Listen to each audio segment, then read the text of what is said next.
Corona വ്യാപനം തുടച്ചു നീക്കുക എന്ന ലക്ഷ്യത്തിലേക്കാണ് ഗൾഫ് രാഷ്ട്രങ്ങൾ കടക്കുന്നത്. ആയതിനാൽ തന്നെ കടുത്ത നിയന്ത്രണങ്ങളും അവർ മുന്നോട്ട് വയ്ക്കുകയാണ്. അത്തരത്തിലൊരു നിർദ്ദേശമാണ് ഖത്തർ മുന്നോട്ട് വയ്ക്കുന്നത്. നമസ്കാരം, പ്രവാസി മലയാളിയിലേക്ക് സ്വാഗതം. പ്രവാസി വാർത്തകൾക്കായി ഈ ചാനൽ സബ്സ്ക്രൈബ് ചെയ്യൂ.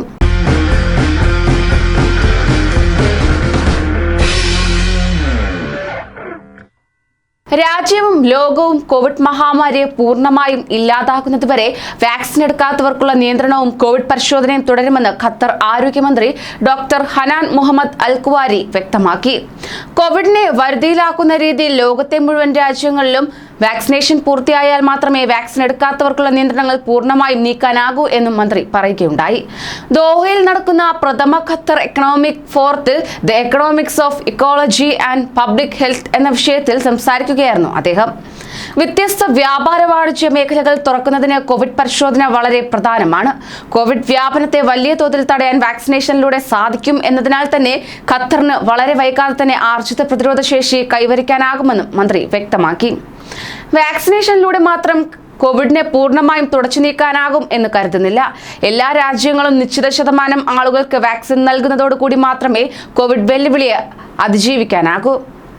ജനങ്ങൾക്ക് ഏറ്റവും നല്ല വാക്സിനുകൾ ലഭ്യമാക്കാൻ ഭരണാധികാരികൾ കഴിഞ്ഞതായും അൽ കുവാരി പറഞ്ഞു. ഖത്തർ ഉപയോഗിക്കുന്ന ഫൈസർ, മൊഡേണ വാക്സിനുകൾ ഏറ്റവും മികച്ച ഫലമാണ് നൽകുന്നത്.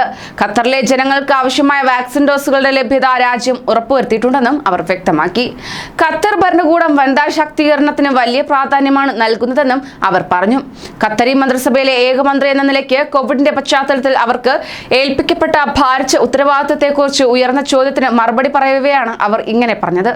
ഖത്തറിലെ സാമൂഹിക തൊഴിൽ മേഖലകളിൽ സ്ത്രീകളുടെ സാന്നിധ്യം വളരെ ശക്തമാണ്.